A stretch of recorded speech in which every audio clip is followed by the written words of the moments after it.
है।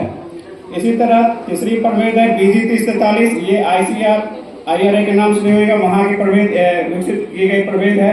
ये तीनों प्रभेद हम लोग यहाँ बहुत, जैसे जिसके पहले नाम से होगा GCP 105, ये पुरानी प्रभेद थी। अभी भी बहुत सा किसान बंधु इसको लगाते हैं क्योंकि अच्छी उपज दे रही है, लेकिन उसके हिसाब से ये जो प्रभेद हम बोले कि सवर्ण चना 1 या GNG 2207 लगाइए या BG 3043 लगाइए, ये सब नया प्रभेद है। जैसे हम लोग सवर्ण चना 1 2008 में रिलीज हुई और नोटिफिकेशन में गई 2020 में, उसी तरह ये बहुत अच्छी प्रभेद है, अभी बहुत अच्छी चल रही है। इसका डैक इंडेंट भी बहुत अच्छा आ रहा है, बाहर के किसान भी इसको बहुत तेजी के साथ इसको लगा रहे हैं।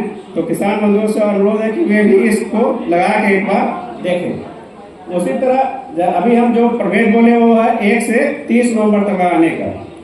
अब है जैसे कि धान कटने में लेट हो जा रहा है, तो किसान बंधु इसके लिए अलग से प्रभेद दे सकते हैं, जिसको कहा जाता है विलंब से बुआई के लिए है, लेट सोन के लिए। तो उसके यदि 5 या 10 दिसंबर के बाद यदि आपका खेत खाली हो रहा है, आप चना की खेती करना चाहते हैं, तो उसके लिए हम लोग बिहार कृषि विश्वविद्यालय सबौर के द्वारा एक प्रभेद विकसित की गई है, इसका सवर्ण चना 2 और सवर्ण चना 3। तो सवर्ण चना 2 अभी बहुत अच्छा उपज देती है, ये भी आपको 18 से क्विंटल प्रति हेक्टेयर के हिसाब से दे देगी।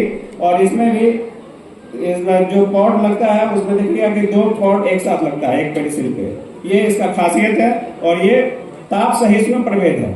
जो भी हम लोग विलंब में जाते हैं तो जो भी प्रभेद होता है वो ताप सहिष्णु प्रभेद होता है। कि होता क्या है कि पछुआ हवा, होली का मौसम आता है, उसके बाद देखिएगा कि पछुआ हवा चलने लगेगी और उसके बाद आपका उपज जो भी फूल रहता है वो सूखना शुरू हो जाता है। लेकिन उसमें ताप सहने की क्षमता होती है, तो ये उपज काफी अच्छी देती है। तो ये किसान बंधु हमारे यहाँ जो ये इसका बीज अवेलेबल है, तो आप इसका जैसे सवर्ण चना 2 का प्रभेद ले सकते हैं। इसी तरह सवर्ण चना 3 अभी नोटिफिकेशन में नहीं गई है, लेकिन हमारे यहाँ ये जो RCM रिसर्च काउंसिल मीटिंग उसके द्वारा अनुशंसित की गई और SBRC से रिलीज होने के लिए गई हुई है। तो ये भी हम लोग के यहाँ से आप इसका भी बीज क्या है कि चना में जो बीज जो किसान प्रेफर करते हैं वो है मध्यम दाना का, और ये मध्यम दाना के आधार का एक दाना होता है, ये भी बहुत अच्छा किस्म है।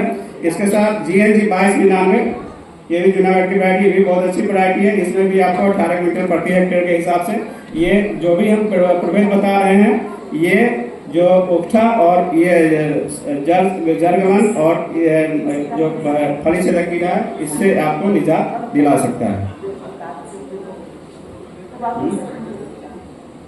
देश प्रधान सेवक जैसे कहते हैं, आप लोग कहते हैं देश की प्रधान सेवक जनता के बीच जाकर उनकी मुश्किलें, उनकी उपलब्धियां सभी साझा करेंगे।